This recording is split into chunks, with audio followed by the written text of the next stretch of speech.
যারা বেশি নামাজ পড়বে তারা বেশি জান্নাতে ঢুকবে নাকি? নামাজ পড়তে পড়তে যারা কপাল কালো করে ফেলছে এরা ঢুকবে না? যারা হজ করতে করতে বড় হাজী সাহেব হয়েছে, জিকির করতে করতে হাতে 3-4টা তাসবিহ রেখেছে, তাদের কথা বলা হয়েছে। এগুলো নিঃসন্দেহে অনেক বড় আমল, কিন্তু সবচাইতে বেশি জান্নাতে প্রবেশ করাবে যে আমল, বিষ্ণু বললেন, এক হচ্ছে আল্লাহর ভয়, আরেক হচ্ছে সর্বোত্তম আচরণ। প্রিয় ভাইরা, ইসলামের মেজাজটাকে চিনে নেন, ইসলামের এসেন্সটাকে বুঝে নেন। আমরা ভালো আচরণকে গুরুত্ব দিতে চাই না।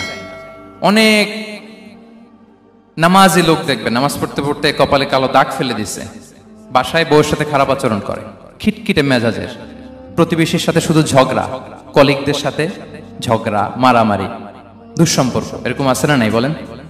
আছে না? কিন্তু নামাজি, অনেক বড় হাজি, একদিনও কোরআন তেলাওয়াত মিস হয় না।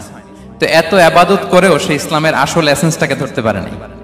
বিষ্ণু বললেন, সবচেয়ে বেশি জান্নাতে প্রবেশ করাবে যে দুটি আমল, একটি হচ্ছে তাকওয়াল্লাহ, আল্লাহর ভয়, আরেকটি হচ্ছে উত্তম আচরণ, সর্বোত্তম আচরণ। তো আমরা যেন উত্তম আচরণের অধিকারী হই। আমার স্ত্রীর সাথে যেন ভালো আচরণ করি, প্রতিবেশীর সাথে যেন ভালো আচরণ করি, ছেলে মেয়েদের সাথে যেন আমাদের অ্যাটিটিউডটা ভালো থাকে, আচরণটা ভালো থাকে, কলিগের সাথে যেন ভালো থাকে। বিশ্বনবীর আচরণ যেমন ছিল তেমন আচরণ যেন আমরা গড়ে তুলতে পারি। আওয়াজ করে পড়ুন আমিন।